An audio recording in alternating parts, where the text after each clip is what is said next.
Le groupement Fomopea constitue l'un des bassins agricoles les plus diversifiés de la Ménois. Tout ou presque toutes les cultures y poussent et se développent en toute quiétude. Il en est de même pour le secteur pastoral où l'expérimentation d'une multitude d'espèces a connu un succès fulgurant, bien que ces seigneurs de la terre continuent de mener leurs activités en rang dispersé, cause principale de leur faible productivité. Des efforts sont faits par le comité du développement Fomopea pour réorganiser ce secteur d'activité en vue d'une amélioration significative de sa rentabilité. Une descente dans les fermes et dans les plantations nous a donné d'apprécier les prouesses des agriculteurs et éleveurs du groupement Fomopea. Première escale, Mandon, où nous visitons une exploitation de tomates du chef Mandon. On choisit les sites parce qu'on sait qu'après les pluies, là, on va irriguer. Chef Mandon. À un moment donné où il tombe le système à Kaïpa est rudimentaire. Après, là, Kaïpa un peu moderne. Il y a des trous là, il faut aider l'eau pour ça arrive ici. Quand on arrive, on place certains bambous, ainsi de suite. Ça arrose sa superficie autour pour 2 heures. On branche tout le tuyau là. Le captage, c'est ici. L'eau vient du plan de la cuisine. Et puis la pression fait tourner le ça arrose. Donc quand ça en veut de tourner, tu es maintenant libre de travailler ailleurs. En attendant que ça arrose le nombre de temps que tu as programmé, que tu as chronométré. Après, c'est 30 minutes que tu as chronométré. Après les 30 minutes, tu changes encore de position. Les jeunes plantes n'ont que quelques semaines, mais le résultat s'annonce déjà positif.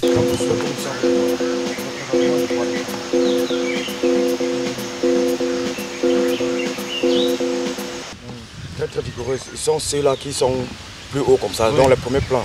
Mais on va commencer à goûter ici. Donc on va commencer à goûter ici. C'est tout ça. Et le problème des animaux, quand vous voyez les habits là, ça nous met très mal à l'aise. Quand ça taille, on revient encore répliquer. Mais après 2 semaines, présentement, c'est un peu plus répliqué. Ouais, cette plante que nous voyons comme ceci, c'est une plante que la biche a taillée. Et quand ça taille, ça commence encore à bourgeonner, comme nous voyons là. Et pour cela, on ne sait pas comment on peut faire pour les animaux de brousse, pour les chasser. Il convient de préciser que nous sommes au mois d'octobre et nous visitons ainsi des cultures d'intersaison. Les plantes que je fais, d'abord je suis spécialisé dans la tomate et le piment. Présentement, je suis dans la culture de la tomate présentement. C'est bientôt que je vais lancer pour le piment. Alors, dites-nous, environ combien de plantes vous avez dans votre domaine ici, dans votre domaine? Présentement, je suis presque à 2000 pieds de piment, de tomates, autant pour moi. Parce que si j'ai fait 2000 pieds, c'est selon mes moyens. Sinon, je pourrais faire 5000 pieds. Pour moi, les 2000 pieds peuvent me prendre maxi. Maxi, 2 sacs d'engrais de 50 kg.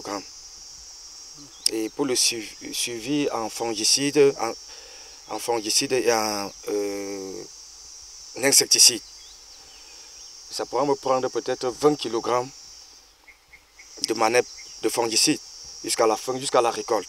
Et peut-être 6 litres d'insecticide contre les chenilles et contre la mouche blanche. Ça pourra me prendre peut-être 3 litres. Oui, merci, 3 litres, puisque nous essayons de faire selon nos moyens. Avant que je n'arrive sur les bêtes qui menacent ma culture, je parlerai d'abord de certaines maladies, comme par exemple le mildiou, qui est d'abord notre bec noir dans la culture de la tomate. Puisque quand il y a mildiou, n'importe comment, vous ne pouvez pas voir même un fruit. Vous constaterez que le champ est presque dissous. Parce que quand la tomate, quand il y a échec, même un fruit, vous ne pouvez pas en avoir. Bon, je reviens maintenant sur les bêtes. La bête qui me dérange présentement dans mon jardin, c'est la biche. Ça vient, ça coupe la plante. Comme par exemple, il y a des plantes là, que ça taille. Et quand ça taille, franchement, ça ralentit la croissance. C'est vrai que bien après, la plante bourgeonne encore. Et maintenant, pour pouvoir lutter contre ces biches, vous utilisez quelle méthode?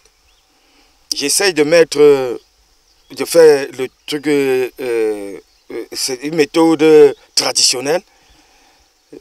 J'essaie d'accrocher des habits au champ. Je mets même souvent de l'eau, que ça, j'accroche, j'irrigue l'eau, j'accroche sur un arbre. Et je mets une feuille de tôle en bas pour que ça fasse du bruit toute la nuit. Pour que quand la biche arrive, ça croit qu'il y a quelqu'un au champ. Quand ça entend ces bruits, aussi ça fuit. Vous pouvez vous attendre à quelle production à la fin de votre activité? Bon, la production, si à jamais, parce qu'on met toujours Dieu devant tout. Si à jamais j'ai réussi, parce que je mets des efforts, et je prie Dieu. Si à jamais j'ai réussi, je pense que je pourrais avoir presque 150 paniers de tomates de super gros, ici, dans mon jardin. Comme on voit, ça ne représente presque rien. Mais je peux avoir minimum 150 paniers. Alors, et en termes de rentabilité sur le plan financier, les 150 paniers peuvent avoisiner combien en termes d'argent? Bon, j'irai d'abord dans le minimum. Le minimum, ça peut être dans les 400 000. Bon, le maxi, ça peut être dans... Puisque aujourd'hui, la tomate, c'est 3 000. Demain, c'est 4 000. Après-demain, c'est 2 500. C'est pour ça que je prends le minimum. Ça peut être dans les 300 000. Et le maxi, ça peut être dans 1 million. Si la tomate coûte 12 000, un cajot, franchement, je peux toucher mon premier million. Comment vous faites pour choisir le site? Nous, pour choisir le site, on a d'abord besoin de l'expérience. De venir sur le terrain, essayer la plante, voir d'abord, est-ce que cette plante, si ça peut passer, étudier seulement la terre, c'est différent. Mais en touchant la terre de la main, c'est autre chose. Puisque il va falloir venir d'abord sur le terrain, mettre même 2 plantes, 3 plantes, étudier si cette plante-ci correspond à cette terre. C'est aussi de la même manière que des variétés de tomates. Il y a des variétés qu'on ne peut pas cultiver en saison sèche. Il y a des variétés qu'on ne peut pas cultiver sur la terre où nous sommes placés présentement. Mais la variété que je cultive ici, franchement, c'est tellement satisfaisant pour moi. Et parlons surtout des questions d'eau. Est-ce que vous trouvez facilement des espaces où il y a l'eau disponible pour faire votre culture, surtout en saison sèche que nous sommes? Bon, c'est vrai que nous avons ce problème d'eau, mais nous avons un peu d'eau partout. Mais c'est selon nos moyens, les moyens financiers d'abord, que je suis ici là. Sinon, je devrais faire juste dans la cour de ma chefferie, en exploitant un truc comme une motopompe qui devrait me servir de l'eau. Mais ici là, je fais l'irrigation de l'eau juste avec alcaïque. J'irrigue l'eau pour que ça arrive dans mon champ et je place les tournequins pour arroser. Si il y avait autre moyen que je pouvais faire plus grand, franchement, je devrais le faire selon mes moyens où je me trouve. C'est ce que je fais, comme nous constatons là, c'est comme je vous ai dit. Mon projet futur, c'est le piment que je vais faire très bientôt. Toute cette superficie que vous voyez là, ça a été traité à l'herbicide. Et que d'ici au plus tard, le 15 novembre, tout ça sera à terre. Et je programme mettre au moins 2000 pieds de piment. Donc quand je parle de 2000 pieds, c'est selon mes moyens que je pourrais faire. Mais si j'ai l'assistance, je pourrais faire même 5000 pieds. Ça veut dire vous demandez que le comité de développement forestier vous assiste dans votre culture?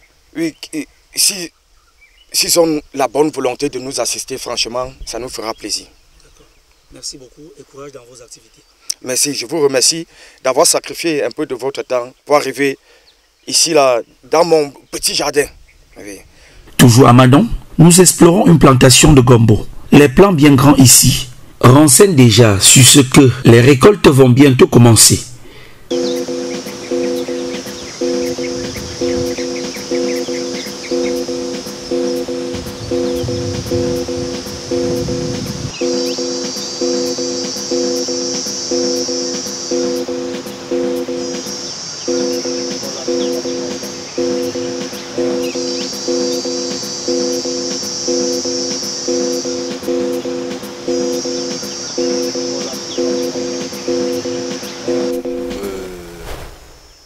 suis fermier. J'ai fait l'élevage de poulets de chair, du village même. Et j'ai fait dans la production végétale, surtout en culture de gombo, pastèque, concombre, comme j'avais présenté la fois passée au congrès de Pman. C'était un test. J'ai vu que le concombre évolue bien à Fomopé à merveille. Dans la tomate aussi. C'est ça que j'ai fait. Ok. Parlez-nous de votre champ d'exploitation ici et surtout comment ça se passe au quotidien. Nous sommes là dans notre champ, dans mon champ de gombo. Et ce champ de gombo, c'est une variété tardive. Oui, donc ça vit au moins 9 mois. Et ça doit être irrigable en saison sèche. Pour que, en période de pénurie, qu'on espère avoir un peu quelque chose. C'est ça. Alors, et maintenant, comment ça se passe, le traitement et tout ça?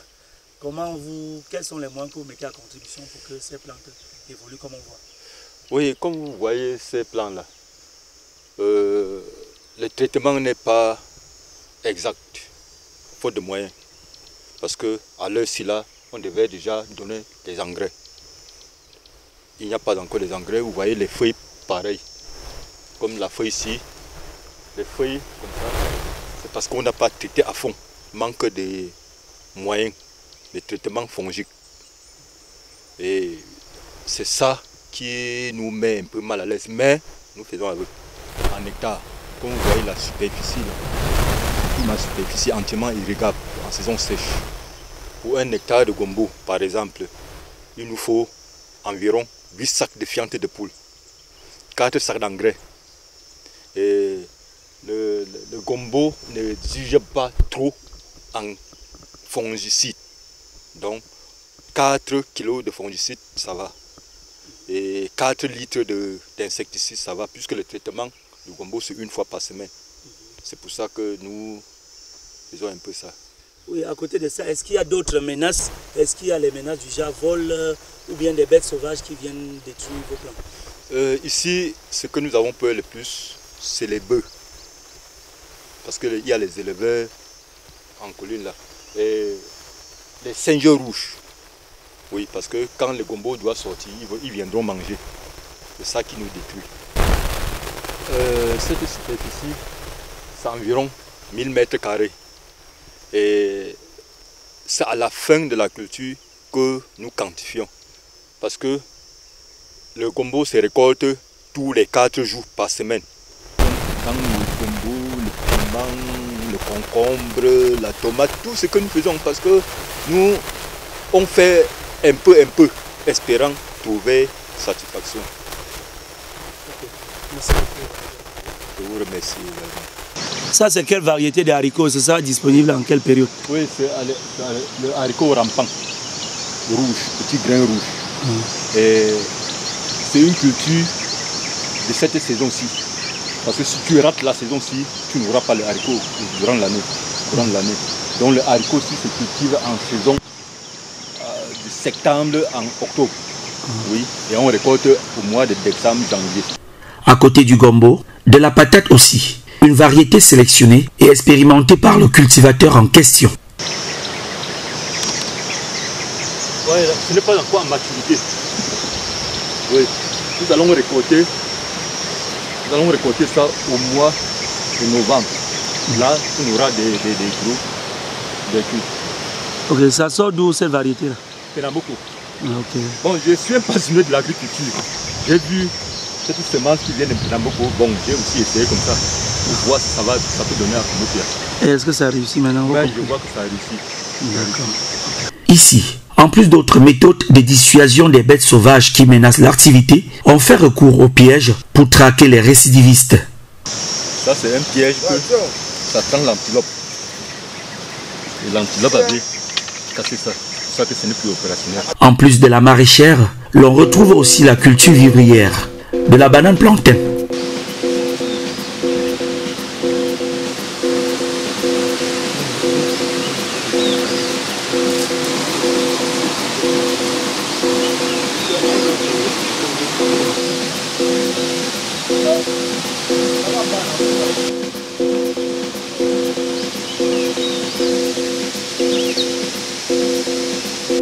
mais aussi des arachides, du macabo, du taro, du manioc,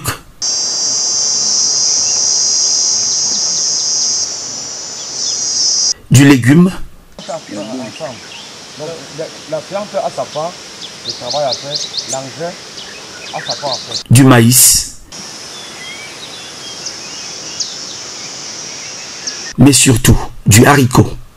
Parlant alors de haricots, rendons-nous au pied du mont Néant à Yantouk, dans une grande exploitation de cette denrée. Nous sommes au début de la parcelle du haricot. J'ai fait presque 7000 mètres carrés du haricot. Diverses variétés de haricots sont cultivées ici, comme l'explique bien M. Innocent Kwakam. Haricot local, ça c'est la variété. Ça c'est la variété Marmac.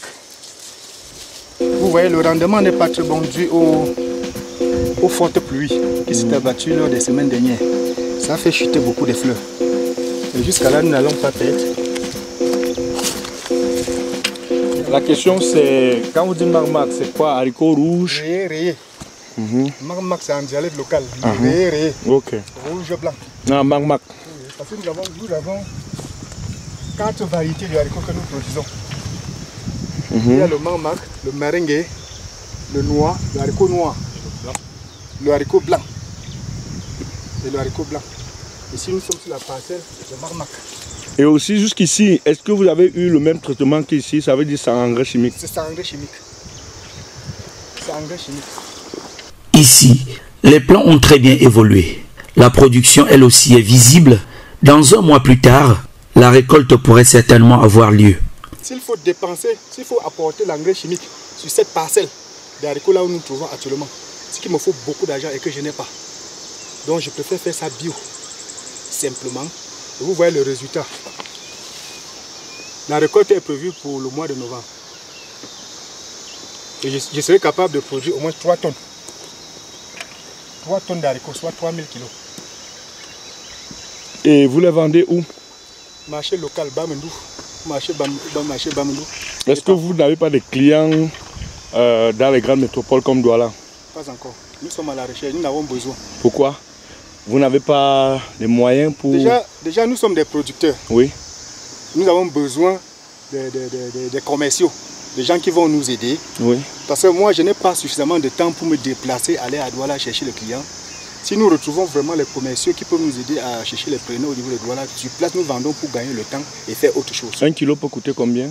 1 kilo de cet haricot actuellement coûte 450 francs. Oui. Actuellement, 450 francs. Vous avez dit que c'est combien de superficie? 7000 mètres carrés. 7000 mètres carrés. Et je prends la peine, quand je fais un travail, je prends la peine vraiment de faire des estimations. Parce qu'il ne faut pas travailler au hasard. Je suis en train de mettre sur pied, comme vous voyez, dans cette parcelle. Ça, c'est une association.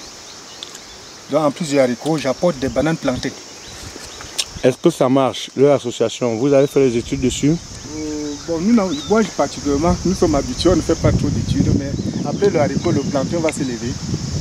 C'est un peu ça notre analyse, mon analyse personnelle. Le plantain met combien de temps pour être mature? Ici, ce plantain, il faut 2 ans pour avoir un régime. Après avoir fini avec le haricot, vous ne faites plus, vous n'allez plus rien faire sur cette terre? Je vais faire autre chose. Je vais continuer à faire des associations. Après le haricot ici, je pourrais parsemer soit la chou ou bien les pommes de terre dans le plantain. Quand il pleut ou quand il fait soleil, on s'abrite. Parlant des produits bio, vous voyez un peu ce que nous utilisons. Dans cette parcelle, j'ai eu à... Voici un peu des produits chimiques que nous utilisons. Les insecticides, les engrais foliaires de croissance et de production. Les insecticides que nous avions besoin. Les fortes pluies. Vous voyez le torrent d'eau, ce sont les fortes pluies qui ont rendu les plantes nains. Vous voyez comment les plants sont nains.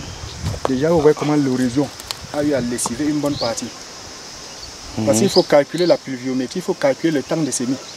Nous sommes en train d'expérimenter le manioc que vous voyez en face de vous. Ça, c'est l'expérimentation que je suis en train de faire pour les prochaines campagnes. Parce que mon projet est de faire au moins 1 hectare au moins 1 hectare de manioc. Et ce manioc, nous la transformons en couscous, en koum-koum, comme on dit dans notre dialecte. Bon, en plus du koum-koum, nous avons des réflexions à les transformer en tapioca si possible, mais il faut des moyens. Nous avons vraiment besoin de moyens de transformation. Par rapport à la consommation, à la commercialisation du manioc, nous le faisons sur place. Nous le faisons sur place. Il y a des personnes qui viennent des villages voisins comme Tchang, Sonkeng, Bamandou et autres. Ils viennent sur place nous acheter le fonio. Particulièrement dans mon champ, je suis capable de produire au moins 30 sacs de 100 kg de fonio par campagne. Une campagne qui va de novembre en février. Jusqu'à présent, nous vendons la cuvette de fonio à 10 000. Le sac revient à 30 000 francs parce qu'un sac de 100 kg, c'est 3 cuvettes. C'est un peu dans ce sens-là que nous nous débrouillons. Et nous avons besoin de soutien. Parce que ce que vous voyez là, nous voulons étendre, installer si possible, une machine de transformation. Je dis une chose bête que je ne connais pas. Si possible, une machine de transformation de la farine de manioc à Fumopia. Nous sommes prêts à produire. Face aux limites des moyens de production, les cultivateurs ne cessent de tendre la main pour d'éventuels appuis et accompagnements. Nous comptons beaucoup sur tout le monde, tous les fils Fumopia, les élites, à voir ce que nous sommes en train de faire et nous aider pour la commercialisation. Vous avez que besoin du main-d'œuvre ou vous faites ça seul? Jusqu'à présent, je fais seul avec ma petite famille. Jusqu'à présent, je fais seul. Pensez-vous qu'avec votre petite famille, vous pouvez rendre ce travail vraiment à l'échelle internationale? Non, c'est impossible. Je ne peux pas. Alors, est-ce que vous avez déjà essayé avec une main-d'œuvre? Vous avez déjà essayé de demander la main-d'œuvre? Si oui, qu'est-ce qui cale? Il arrive parfois quand j'ai des petits moyens qui sortent dans les petites tontines. Il faut prendre quelques personnes venant du village voisin. Tu vas payer peut-être 2500. Pourquoi le village voisin? Parce que dans Fumopia, ça c'est honnête. Dans Yantou particulièrement, trouver la main-d'œuvre, c'est pas facile. Eux tous ils font dans le même... Ils font dans la même activité. Et puis, est-ce qu'ils ont la même capacité de production? Ils n'ont pas la même capacité de production. Pour eux, c'est pour manger. Pour manger. Les menaces sont aussi à l'ordre du jour, notamment les activités pastorales en colline et les animaux sauvages. Est-ce que vous avez d'autres difficultés par rapport au voisinage et toute autre chose? L'autre là, c'est la mort seulement. Les bororo, par exemple, vous voyez à la montagne, il y a un troupeau de bœufs. Il y a un troupeau de bœufs au sommet de la montagne. Là. À chaque fois, il faut être régulier au champ. À chaque fois, ils sont tentés d'entrer dans le champ. Ils entrent même parfois, ils dévorent. Ça nous met vraiment en conflit avec les bororo. Donc nous avons ce conflit avec les bororo. Nous avons aussi les difficultés avec les singes dévastateurs, les singes rouges, plus particulièrement appelés Nding, qui nous fait des ravages. Nous pouvons passer avec notre visite, c'est parce que c'est familial, sinon nous n'aimons pas les visites dans nos passés. Parce que nous sommes là actuellement, ils sont en train de nous voir. Et nous pensons que c'est des êtres humains, c'est des totems. Parce qu'il est déjà prêt à être récolté. Il est déjà prêt à être récolté. Et le phénomène dont je vous parlais, et ça c'est la chou bio, pas d'engrais. J'ai fait cette expérience-là, je n'ai pas mis les engrais chimiques. C'est la raison pour laquelle vous voyez la pomme de chou, elle est réduite. Elle peut peser combien de grammes?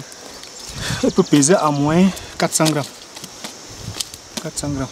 Il n'y a pas plus gros? On peut avoir le plus gros. Si on parcourir la parcelle. Nous avons ici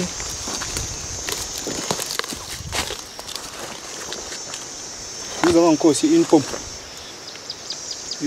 Et c'est la chou bio, pas d'engrais chimique. Toujours dans le registre agricole, une autre exploitation de gombo. Des plants à 2 semaines seulement, nous sommes à Tortue.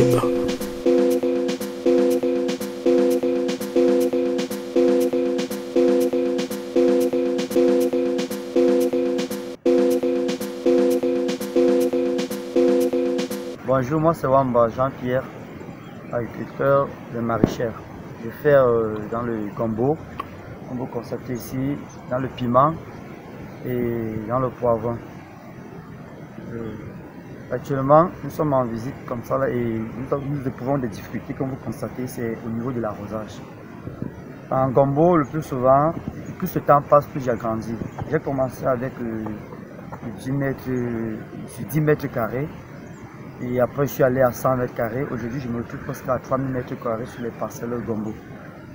Et la plus grande difficulté, c'est qu'au fur et à mesure qu'on avance, il nous faut aussi beaucoup. En arrosage, par exemple, les tuyaux, il faut augmenter le matériel de travail, la main-d'œuvre et aussi les intrants. C'est ça la plus grande difficulté que nous éprouvons, parce qu'au moment de l'arrosage, par manque de tuyaux, par exemple, je suis obligé de travailler 24 sur 24. Après chaque 4 de temps, il faut déplacer une position du tournequin à l'autre, du fait que le relief ne nous permet pas de pouvoir canaliser l'eau partout. On est obligé de capter avec des petits tuyaux, alors que si on avait des tuyaux plus grands, on pouvait faire aussi plus grand. Il y a bien des espaces pour pouvoir produire la volonté, mais la difficulté se trouve au niveau, comme je vous ai expliqué, c'est les intrants et le système d'arrosage. D'accord. Alors dites-nous, quelle est la capacité de production que vous pouvez avoir ici par an? Bon, moi je travaille plus en contre-saison, parce que le climat ne permet pas de travailler toute saison. J'ai eu à essayer ça pour ces 2 ans, j'ai constaté que je travaillais dans point zéro. Et j'ai opté là où je pouvais être bénéfique. Je travaille en gombo par exemple. Bon, mes cultures en général, je travaille en saison sèche. Je commence en gombo, je peux commencer les récoltes.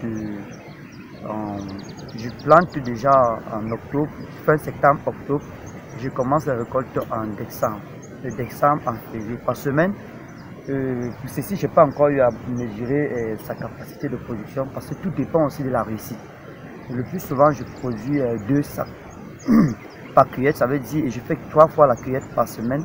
Ça veut dire par semaine, je produis 6 sacs environ. 6 sacs environ. Et par mois, ça veut dire, quand on multiplie 6 par 4, ça fait 24 sacs. Et en 2 mois et demi, 3 mois parfois, quand la réussite est bonne, on se retrouve à 24 x 3 pour 70 sacs. D'accord. Bon, moi, au niveau de la distribution, de la vente, moi j'ai appris, il faut d'abord chercher les débouchés en fin de produits. J'ai des débouchés, que ce soit, je vends jusqu'au marché C de Bafoussam, je vends à Tchan et à Sandaga. J'ai aussi des chauffeurs qui font la ligne et qui ont déjà un réseau. Quand j'ai la récolte et que je peux me déplacer, j'envoie et puis j'appelle mon correspondant pour qu'il puisse être en charge. Comme je disais tantôt, je fais dans plusieurs cultures. En ce qui concerne le gombo, quand il y a un bon traitement, après la cueillette, le maxi c'est une journée à l'intérieur parce qu'il faut penser aussi aux détaillants. Bon, plus la plante, le fruit est fraîche, plus il est attirant sur le marché. Donc en gombo par exemple c'est 2 jours, mais en piment ou poivron, dès qu'on fait la cueillette, directement ça doit voyager. Parce que plus elle perd de temps, plus elle se fane. Logé ici au sommet des montagnes, cette exploitation est très exigeante en eau et l'arrosage se présente comme la principale difficulté. Des captages sont faits à partir des tuyaux pour alimenter les champs en eau. Il arrive quelquefois d'enregistrer des pertes énormes, mais après la pluie, c'est le beau temps. L'écoulement des produits se fait par des canaux bien précis, jusqu'aux clients bien identifiés résidant dans les villes comme Douala, Bafoussam ou Tchang. Toujours dans le même espace, l'exploitation de choux, avec des résultats plus que satisfaisants. Juste à côté, des anciens plants de tomates symbolisent à cet effet le succès d'une production agricole arrivée en fin de campagne. Autre destination, Eyuet, en plein cœur d'un foyer d'élevage de bovins. Ici se développe une vaste plantation de piments. De la pépinière au plan proprement dit, on peut totaliser ici plus de 5000 plants. La superficie tout aussi est très grande et traduit ainsi une production à grande échelle. Les plants évoluent sereinement. La culture du piment à cette attitude est aussi bien délicate dans la mesure où les menaces sont aussi nombreuses. Les éleveurs bororo font paître leurs troupeaux jusqu'ici avec des risques d'invasion des plantations par les bœufs. Pour y remédier, l'on fait recours aux barrières de fortune, aux clôtures de bambou, renforcées parfois au fil barbelé. Avec l'arrivée de la grande saison sèche, l'arrosage sera la principale préoccupation, d'où l'exigence d'une main-d'œuvre conséquente. Des espaces à cultiver, il y en a, sauf un manque de moyens supplémentaires pour une extension plus considérable de leur espace de production. Nous faisons, je fais Quand je dis nous, c'est parce que nous sommes 3. Ici, nous faisons aussi dans le piment et actuellement, ça c'est la parcelle numéro 1 en piment. Parce que nous avons encore d'autres parcelles à côté qui a une superficie presque d'1 hectare. Ici, nous avons 3 variétés. Il y a ce que nous appelons bec d'oiseau qu'on a récupéré dans les marchés locaux. Et il y a l'ascaria, qui est une variété qui fait déjà la base, il y a les branches et elle porte plus, elle fait des grandes tailles. Et il y a aussi une semence qu'il y a un de nos frères, nos confrères qui a essayé au nom de Bellari. Donc vraiment, c'était vraiment, je peux dire, excellent, impeccable, attirant. Ça avait la taille, la production, la ténicité. Donc, nous avons aussi essayé ça.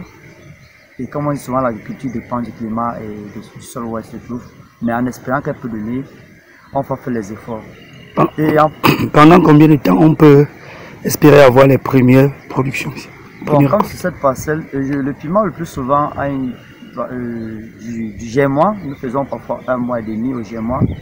On peut déjà 45 jours, on peut 45 à 60 jours maxi au G-mois. Et une fois répliqué, à partir de la date de répliquage, déjà à 3 mois, 3 semaines, on peut avoir les premiers fruits. Mais la cueillette, proprement dit, c'est à 4 mois, 1 semaine, on commence la cueillette. C'est pour dire déjà en janvier, si vous passez, si vous allez avoir vraiment assez de piments. D'accord. Alors maintenant, parlez-nous des menaces que vous rencontrez au quotidien. Les menaces, elles sont vraiment énormes parce que le facteur, premièrement en menace ici, c'est les bœufs, les moutons et les chevaux de nos confrères Bororo qui laissent en divagation et que malgré que vous avez constaté la barrière et le fil barbelé que nous mettions, parfois même ils osent même, quand ils constatent que ça c'est bénéfique pour eux, comme nous avons en contre-saison, casser même des bambous qui fait passer les bêtes. Et tout au secteur Gombo, l'arrosage et la main d'œuvre. L'arrosage et la main d'œuvre. Parce que certes il y a des jeunes qui ont des volontés et nous-mêmes qui n'avons plus, sommes des jongleurs. Parfois, on n'a pas assez de fonds pour pouvoir payer sur place. Et quand on cherche des contractuels, chacun dit qu'il faut que l'on lui paye la journée. Vous avez constaté qu'il y a des parcelles qui ont encore des herbes, un peu de par-ci par-là. C'est parce qu'on n'a pas les moyens pour pouvoir payer à temps cela. Et on ose parfois, on dit qu'il n'ose pas, ne peut pas évoluer. Triste que vous... J'ai eu, en ce qui concerne les mésaventures, bien les souvenirs néfastes, il y a la période de Covid. Et aussi le climat. Bon, à cette période-là, comme nous jardiniers, nous avons l'habitude de dire la tendance du marché. Quand c'est moins cher, parfois, on ose. Et sur place, là, on a busqué tout le fond. Parce qu'avant, aujourd'hui, nous gérons sur crédit. Et parfois, un ami qui nous apporte du crédit. Alors qu'autrefois, on avait commencé au fur et à mesure, on évoluait. Mais avec la venue du Covid, ça nous a mis vraiment en épave. Parce que le Covid a mis une durée et nous avons osé. On a osé à faire toujours grand, et on a fait 4 campagnes échecs en poivron, en tomates et en piment, ce qui nous a vraiment écrasé. Je pense que c'est l'un des souvenirs qui ne peut pas s'effacer. Et en ce qui concerne les pluies, il y a de cela l'an passé. Ça fait qu'il y a presque 4 ans qu'on n'avait pas eu de plus grandes pluies ici en mars. Nous avons fait la tomate. Sur un hectare, on n'a pas eu le temps d'attacher, faute de quoi la main d'œuvre, comme je vous le dis. Et les pluies de mars sont venues inonder. Ça nous a pris toute la culture et tout est allé en état, même pas 100 francs. Autre lieu, autre bassin agricole, Tsenkwa, à Tsenla, dans l'exploitation du jeune entrepreneur agricole, Frank Wilson Fomo.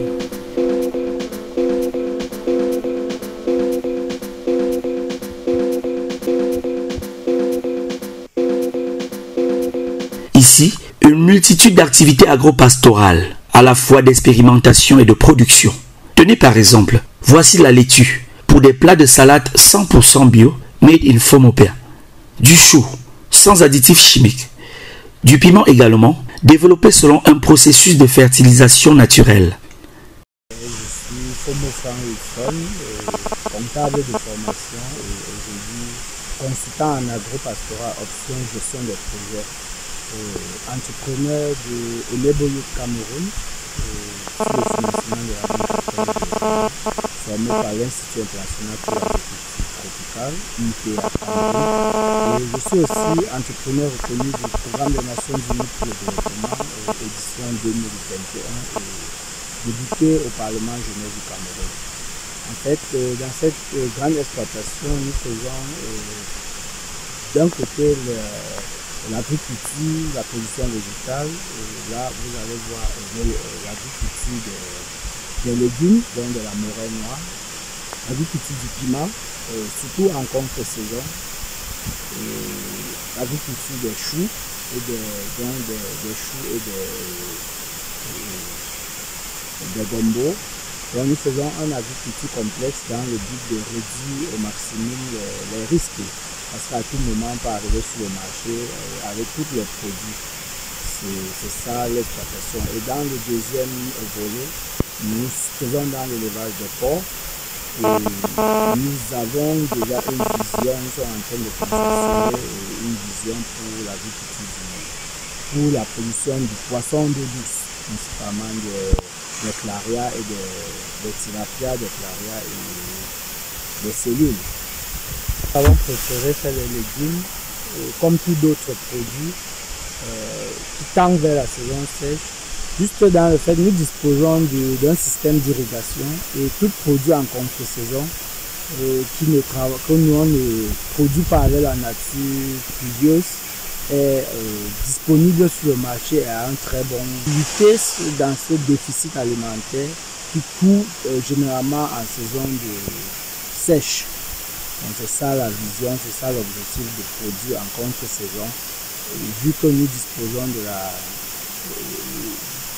des ressources naturelles, l'eau est disponible en abondance et avec un peu de moyens, on fait le système d'irrigation pour pouvoir subvenir à cette besoin. Bon, déjà sur l'espace disponible, nous prévoyons juste 10 sacs de légumes sur trois coupes, parce que les légumes ne se coupent pas une seule fois, sur 3 coupes. Et puisque nous allons arriver au marché entre fin novembre et décembre, le prix des légumes tourne entre 12 000 le sac dans cette période, contre 5 000 en saison d'abondance qui n'est pas en contre-saison. Ouais. Donc pour une marge différentielle de presque 7 000, nous préférons le faire en compte. Ici, nous utilisons principalement les fientes de poules. C'est vrai, la difficulté d'approvisionnement est un peu difficile. Nous le prenons à temps, nous utilisons les fientes de poules et associé à ça, les fientes de porc, mais dans une proportion un peu réduite, vu que sa décomposition n'est pas aussi accélérée pour les produits maraîchers. Ils ont un peu de fongicides biologiques, parce que nous pensons également à la santé de nos consommateurs. Okay. La première difficulté, c'est au niveau des main-d'œuvre. Nous n'avons pas de main-d'œuvre au niveau local à Pomofia. Et vous imaginez, pour travailler, il faut aller à Sonke. Donc à près de 6 km d'ici pour prendre des gars qui vont venir ici travailler. Ça, c'est une difficulté à ne pas négliger. Autre difficulté qui est aussi très primordiale, c'est le moyen de transport. Avec des routes non praticables, nous avons beaucoup de problèmes sur le moyen de transport. Et même le transport qui existe n'est pas, le coût est très élevé. Un sac de légumes au Pouchang, c'est pratiquement 1500 le coût de transport. Donc ça fait, nous avons ce problème-là. Et je ne dois pas citer le problème financier, parce que si ces ressources ne sont pas d'abord réunies, le problème financier ne doit pas être élevé. S'il n'y a pas de ressources humaines, le premier capital pour un investissement. Ainsi, ces deux problèmes sont résolus au niveau du transport et de la main-d'œuvre. Le second va surtout qu'il y a la demande existe. Donc, on n'a pas de problème de Nous savons que le légume est un produit périssable, est une denrée périssable. Est-ce qu'il vous arrive quelquefois de produire et avoir des avaries, avoir des destructions de stock? Bon, personnellement, je n'ai pas encore eu ce problème. Puisque nous coupons à la demande et nous produisons au moment où c'est rare. Donc moi personnellement, puisque je peux faire qu'en contre-saison, je n'ai pas encore eu un problème au niveau de la pénurie d'achat. Nous trouvons toujours les clients. Souvent même les clientèles énormes, nous ne pouvons même pas satisfaire la demande. Notre espace presque prêt. Ça, nous sommes en train de projeter l'extension de nos produits, de notre activité. Principalement ici, nous prévoyons la production des poivrons. Et donc, si nous pouvons bénéficier d'un apport significatif, ça va nous permettre d'agrandir l'exploitation à ce niveau. On peut permettre de faire une pluriculture, des légumes au piment, des choux au poivron, ainsi de suite. Dans son champ de piment, une petite séance de récolte sur les plantes adultes en fin de production nous donne un aperçu sur sa capacité de rendement. On peut avoir les piments de 2 mètres à adulte. C'est aussi un produit très rentable. Son cycle de production part jusqu'à 2 ans. C'est pratiquement 1 hectare de piment. Les grandes récoltes tournent entre 250 sacs.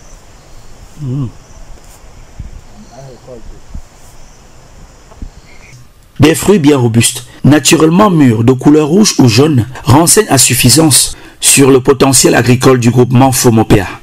Ce sont les fientes qui servent d'engrais ici. Des fientes de porc, bien entendu dans la mesure où notre cultivateur est aussi éleveur. Dans sa ferme porcine, des truies de race, prêtes pour la reproduction. Nous sommes en exploitation à la porciculture. Là, il faut rappeler que cette ferme a été construite en 2020. Et nous avons commencé avec 8 crues et un veras. Donc nous étions dans la phase de la multiplication.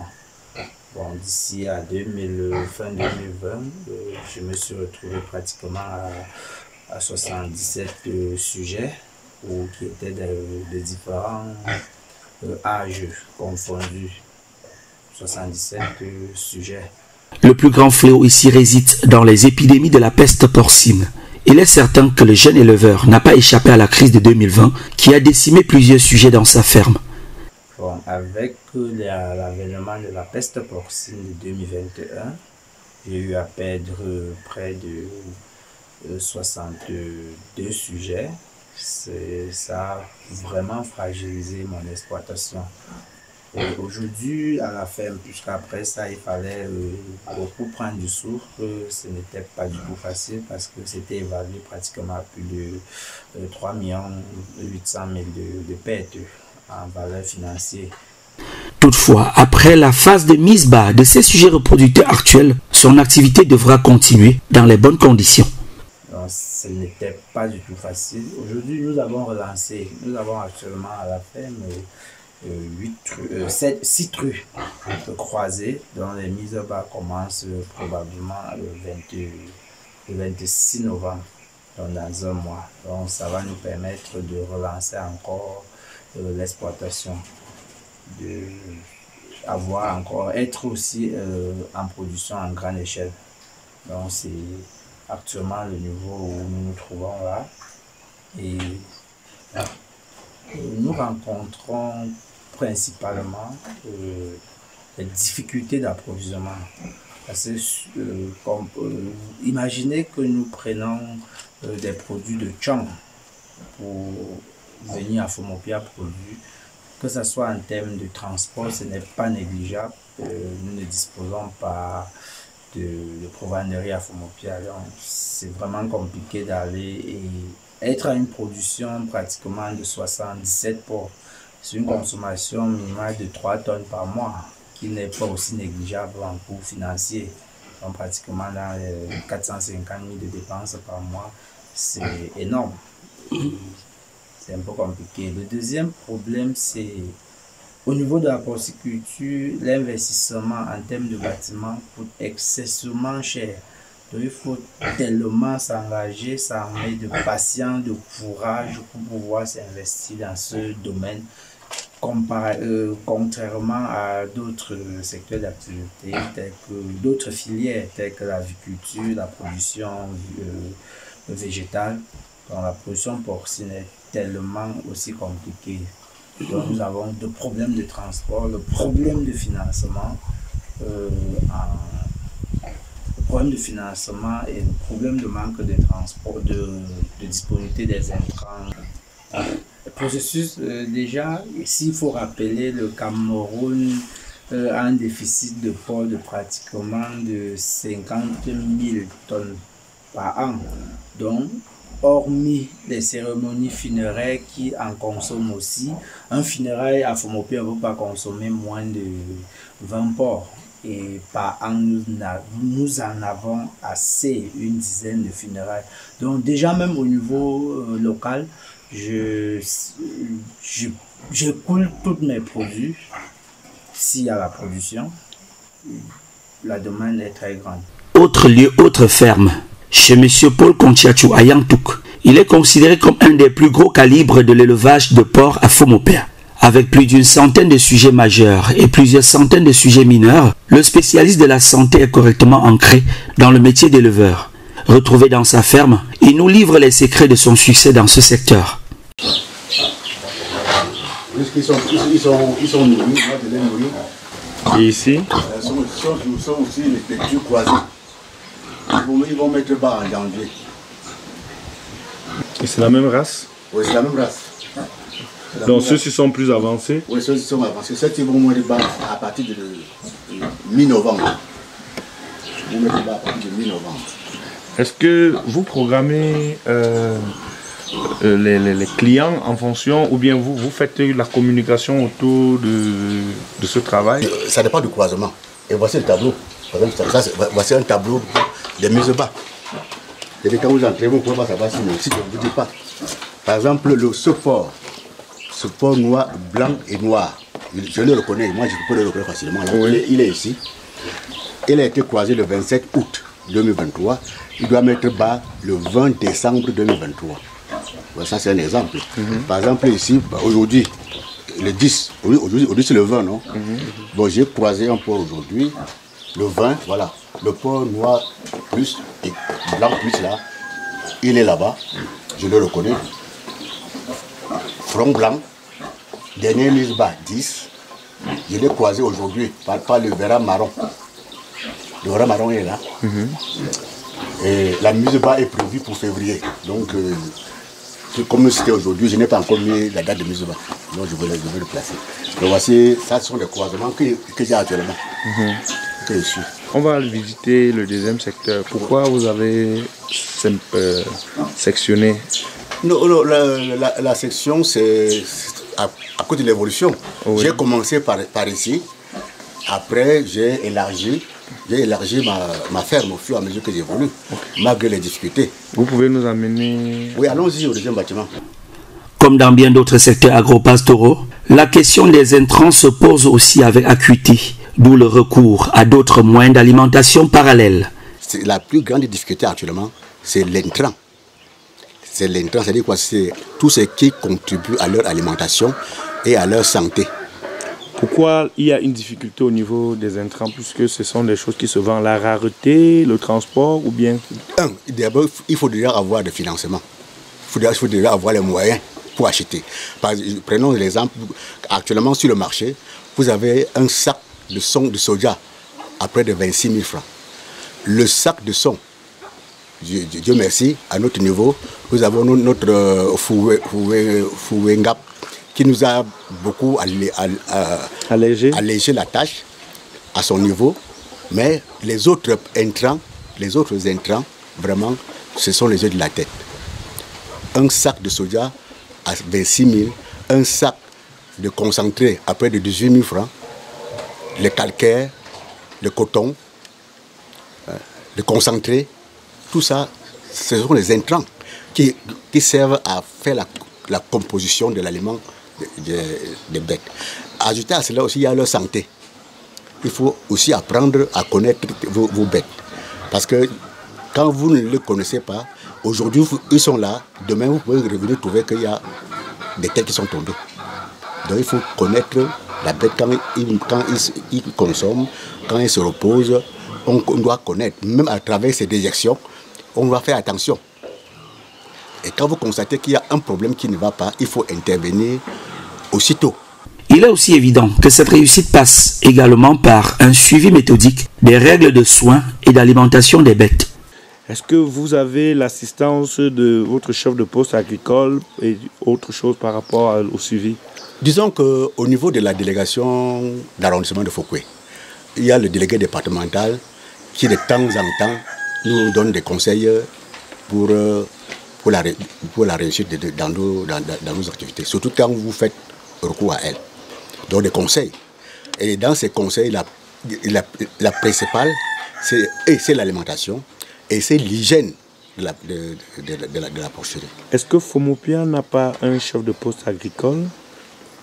Il semblerait qu'il y a un chef de poste agricole, mais... Vous ne l'avez jamais vu en tant que porteur d'un si gros projet? Non, je l'ai vu une fois quand on demandait, quand on voulait faire un concours, le concours de soumission d'un dossier du projet FIDA. Est-ce qu'il ne vous a jamais assisté? Non. Vous avez déjà sollicité son apport? Non, vous savez qu'en matière d'élevage, surtout il est même délégué, c'est-à-dire qu'il ne doit pas entrer dans des porcheries comme ça. Oui. Où est-ce que je dis? Parce qu'en allant dans les porcheries comme ça, il peut, au lieu de vouloir résoudre des problèmes, créer d'abord davantage. Oui. Donc, quand il y a un problème, j'en parle. Je lui dis, voilà la situation dans ma ferme. Donc vous communiquez quand même? Je communique. Le chef de poste ou bien le chef de poste, je parle avec le délégué. Le chef de poste, je vous dis, il faut être franc, je ne le connais pas. Je l'ai vu une seule fois, on m'a dit, parce qu'on disait qu'il fallait que le FIDA, pour le dossier FIDA là, que le chef de poste agricole puisse... Je l'ai vu. Il m'a aidé à monter son dossier, et un dossier qui n'a même pas réussi. Parce que là où je fonctionne là, je n'ai l'aide de personne. Monsieur Paul Contiachou a développé une bonne politique de commercialisation de ses bêtes, ce qui lui permet une compétitivité certaine sur les marchés de Douala, Bafoussam et Tchang. Quel est le prix aujourd'hui que vous... Nous nous basons sur le prix du marché. Parce que le prix que je vous donne là, par exemple, les grossistes viennent prendre chez nous. Actuellement, c'est 2500 francs le kilo sur le marché. Actuellement. C'est-à-dire qu'ils viennent ici, ils sortent les porcs, ils s'en vont, ils abattent et nous payons. Et ils nous payent à 2500 francs. Le prix varie en fonction du marché. Maintenant, la question c'est pour un Fomopia qui a eu manifestation à Fomopia, quel est l'avantage qu'il gagnerait puisque nous nous trouvons à Fomopia? Oui, mais l'avantage c'est quoi? L'avantage c'est que, le prix de 2500 francs là, c'est le prix sur le marché. Déjà, s'il arrive dans ma ferme, je ne peux pas lui donner ça à 2500 francs net. Je vais tenir compte du fait que le coût du marché, le transport pour aller à Douala par exemple est exclu. Je l'exclus. J'exclus toutes les charges qui devaient nous permettre de les amener peut-être à Douala ou à Yaoundé.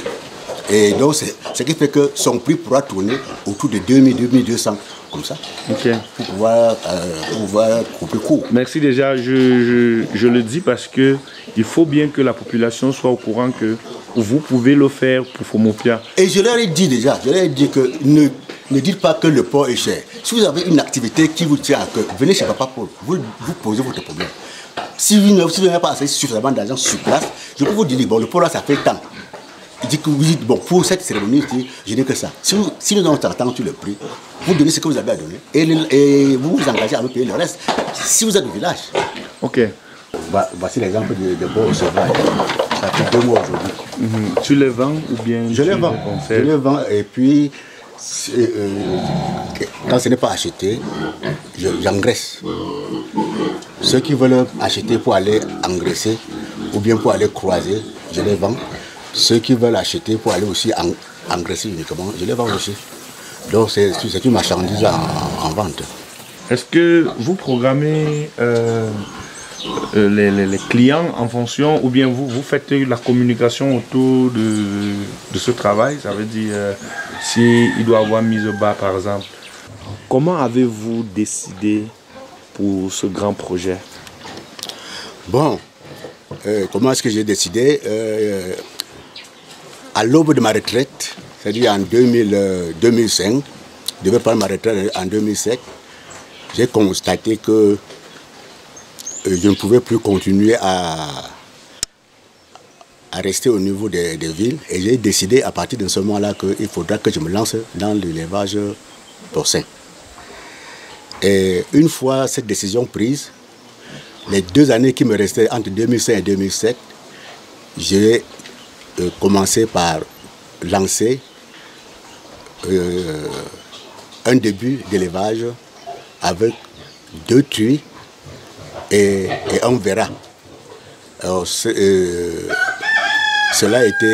a été fait, et c'est à partir de cela, à partir de là, qu'est née, n'est-ce pas, la ferme.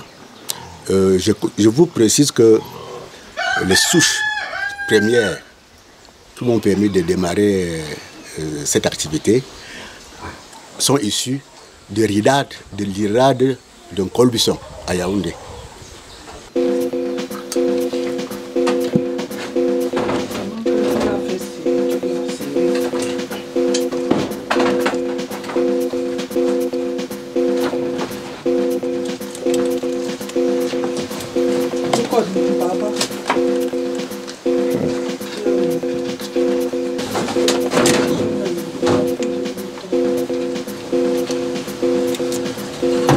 Ils ont déjà l'âge de consommation. Combien de mois à peu près? Nous ne partons pas de chez M. Konchetchouk, de la famille Konchetchouk, sans interroger Madame Konchetchouk Jeannette, qui aussi, elle a suivi les pas de son époux et s'est jetée plutôt du côté de la culture, l'élevage des lapins. Donc, nous avons visité sa ferme, et puis elle va nous donner quelques éclaircissements dessus. Ok, maman Jeannette, je que le bon on to au sanga au lapin. À le pont a passé le temps élevage ça.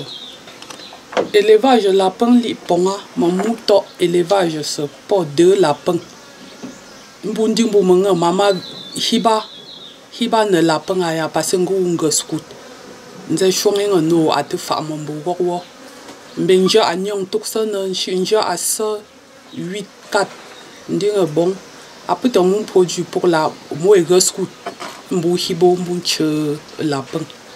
Yewa mulong bon at pang fo mbu tushi ndansa ndandi ijo ngok kwang trash ho yom chap nje nga yom manditi mbu kwadi passe ndombo e kwadi beaucoup mente zombo so yung no tapa o que j'ai gognala onje mfa ewe pungam pieke e continue ne lo ka gompia belinga ngompia no foa yung mentin ye long kwi ngompia lo ambe e wen chap yo ambe wen chap yo pindon chap yo pa ben fait ka point fait de son pas un chapuna là mais à peine bengam gam on a pas son mou au fond ma on quoi on la pense où est la peu plus cher ponge la 48 pas venant sans plus cher tout ça on croisé la peng ma pa yang sangang yo je ma solo a undi non peng a non peng pi de a une semaine là bo croiser ça benza ni tu pom fait pi a non yo tembe tenjo moi ya unge solo punku nteme nyong na mo loge a ça on peut en croiser ça en combien de temps que ça 1 mois un mois ngon ça mais ton eva ma pendant ma yewan un peu combien de temps tu as croisé ce yewan à peu près il y a pas de à peu près on dit qu'on gagne yo pas bon mais qu'il y a 2 mois Bon, donc ça, pour c'est pas vous faites la pente, pas au loger la fenêtre. Pour n'y j'ai joué. Pour y en fin, à mou y en fin moi. Mais fin un restaurant, ça peut qu'à quoi faire là. On est toujours là. Peut faire ta là. Un moment qui est fait. C'est l'enfant que j'ai moi ça pas pour fin pour. So encore yo. Moling à client. Là c'est plutôt ça non. Moi push là. Papa aussi là. Pour pas beaucoup là mon pour qu'on me fait la pain là. Mon zenga ça pas après jour ta la pain pour un domba mi peut faire non. Après fin bala mon chou m'a pas fin ça. M'a pas fin. Mais pour la peine ça. Mais pour la pain. Là le mais pas fin bita longue. Des moments de ravage de la peste, lui aussi n'a pas été épargné, car il a enregistré des pertes énormes en porc. Cependant, là où les stigmates des ravages de la peste porcine restent encore très perceptibles, c'est dans la ferme pilote du point focal Acefa. Nous sommes à Mandon, précisément chez maman Yvette Tayanou. Cette ferme est l'ouvrage soumise à la gestion d'un GIC, réalisé par l'Institut Acefa. Juste quelques bêtes de relance, avec des loges à perte de vue, l'activité ici renaît de ses cendres. On est ici dans la ferme de Udaïef. Udaïef, c'est-à-dire le représentant de tous les éleveurs et agriculteurs de Mandon. Nous élevons le porc. C'est 2016 que Acefa nous aide à construire cette grande porcherie avec 14 loges et un magasin et un bureau. Bon, vraiment, il nous a aidés. Nous-mêmes, nous avons fourni des efforts. On a eu des porcelets et même des porcs de race. Parce que les porcs qu'on avait ici, c'était les porcs de race. Bon, c'était bien. On avait près de 60 porcs parce qu'il y avait les porcs d'engraissement et les porcs de multiplication que de temps en temps, on travaillait avec. Bon, malheureusement, 2018 est venu, on a perdu tous les porcs. Nous avons perdu 53 porcs. Et dans les 53 porcs, il y avait 8 en gestation qui étaient déjà presque atteints. D'ailleurs, il y a un qui s'est couché et mettre bas 15, rien n'est sorti dans l'enveloppe. Elle-même, la truite, était morte avec tous ses petits. Malgré tous les efforts de la CFA, c'était vraiment tous morts. Et on est resté avec une dette plus de 700 000 francs parce que chaque fin du mois, il fallait au moins une dépense de 120 000 francs pour l'alimentation et pour même les entretenir en injection pour éviter les choses. Ben, comme l'homme propose, Dieu dispose. C'est passé comme ça. Donc, et depuis ce 2018, on ne met que quelques 2, 3, juste pour garder. Dans cette ferme, la peste a certes ralenti, mais n'a pas réussi à tarir les efforts de ces femmes battantes qui ont opté pour la décentralisation de leurs activités afin d'espérer atteindre des résultats plus probants à l'avenir. On a vu que si on s'organisait, on mettait un peu à part différent, c'est qu'on pouvait avoir la chance qu'il y a reste et que même cette semence de porc-là, qu'on ait encore. Faute de quoi, nous avons fait beaucoup d'efforts pour que tous ceux qu'on travaille ensemble, on a construit une petite porcherie à chacun d'entre nous sur lesquelles vous pouvez vérifier. Et notre souhait aujourd'hui, c'est que si on pouvait nous trouver des porcs de relancement pour nous épauler, parce que vous-même, vous voyez que vraiment, cet élevage-là, vous allez voir un peu de partout là. Quand on élève, c'est bien, parce que ça nous aide pour la viande et même pour l'agriculture. Les caca de porc, on ne jette rien. Vous voyez dans les différents loges là. Ces caca-là, on sèche. Et comme même on est venu nous apprendre comment faire pour avoir le compost et cultiver avec, on remet ces éléments qu'on remet, on renouvelle. Dès que le maïs vient, on met dans le champ pour cultiver le maïs afin qu'on a Une sorte d'activité, de cycle. De cycle. On a au moins un fonds pour le maïs. Et que ces porcs-là peuvent manger ce maïs sans problème. Et que nous-mêmes, que nous sommes en train d'élever, on peut avoir le maïs à consommer normalement sans problème. Donc vraiment...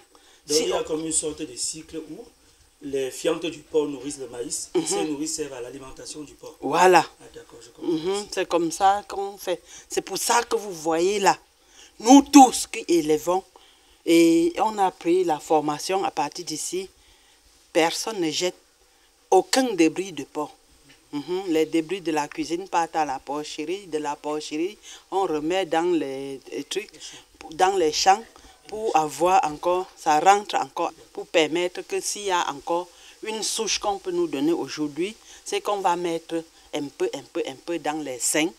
Ça permet que on peut avoir dans la porcherie pilote, on voit que on peut composer comme ceci, on compose comme ceci, mais chacun part dans sa part de porcherie avec sa part. Ça, c'est pour éviter les risques. Pour éviter les risques. Parce que si c'est 53 porcs qu'on perdait là, c'était à pas éparpillé. C'est que on pouvait même vendre un peu. L'autre question que je vais poser, est-ce que l'élevage du porc est facile à Fomopea? C'est facile. C'est facile. C'est seulement que nous-mêmes qui élevons, nous voyons qu'il y a beaucoup d'emboîtements. Il y a d'autres emboîtements qui dépendent aussi de nous parce que les éleveurs de Fomopea sont un peu bizarres. Tu vois un porc que tu achètes à Tchang, à 100 000. À Fomopea, on va te parler de 150 000. Donc, ils comprennent que, comme on se dit que c'est cher, on dit seulement qu'on va vendre jusqu'à vers l'argent des porcs, là, on va tout faire. C'est ça que nous prions, nous tous qui élevons, que vraiment, il ne faut plus encore hausser trop le prix. Ceux qui travaillent ensemble, vous allez voir que on s'entend, si bien que vous passez dans une porcherie, on ne peut pas vous donner le prix du porc jusqu'à vous discuter. On vous donne le prix, vous-même, vous jugez, vous voyez que c'est normal. Parce qu'en vendant, on ose le prix. On part au marché acheter. Quand on part au marché acheter, il y a les porcs qui sont déjà attaqués. Et on revient maintenant. On fait soit les funérailles, soit les enterrements. Vous qui élevez, vous mangez. Vous portez encore cette peste, vous rentrez chez vous, vous contaminez et c'est comme ça. Donc ça, c'est une leçon que les porcs nous ont fait à tel point que nous prions tous les éleveurs et tous les acheteurs que restons soudés, restons unanimes. Alors l'autre question que je vais poser, c'est que vous les élevez avec quoi exactement? Quels sont les différents produits que vous servez pour les élever? Il y a d'abord le son, que c'est abordable ici grâce à Fowengap. Il y a le maïs. Mais maintenant, ce qui est de très difficile, il faut le soja, il faut le concentré pour lancer les porcs. Et en plus de ça, il faut qu'on nous aide aussi. Parce que malgré toutes nos compositions qu'on fait là, on ne peut pas avoir suffisamment de maïs sans mettre un peu d'engrais. Parce que quand on met les fientes, il faut maintenant mettre un peu d'engrais pour avoir une bonne récolte. À l'exemple de ces quelques fermiers et éleveurs triés sur le volet, ils sont plus d'une cinquantaine d'acteurs exerçant dans le secteur agropastoral, dans le groupement Fomopea, dont l'encadrement, le suivi et un appui significatif aboutiraient au développement d'un véritable foyer de production agropastorale sur les terres du Sahara chinéen. On y retrouve aussi des apiculteurs, pisciculteurs, bergers bororo, des éleveurs de volailles, bref, une infinité d'activités agricoles et pastorales qui font de Fomopea un riche bassin de production agricole à mettre en valeur.